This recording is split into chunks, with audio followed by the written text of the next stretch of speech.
good morning guys. Andito na naman tayo sa site. Nag-aantay ako ng diesel para makapag-umpisa ng aking ginagawa. Yan ang aking ginagawa guys. Ito.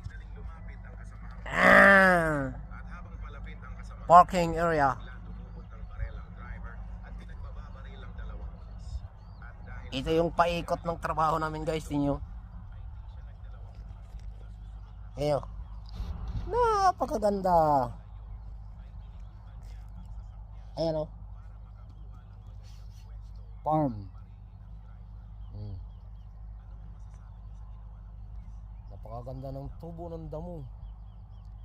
Green na green mga guys. Ayan ang uklan. Ayan.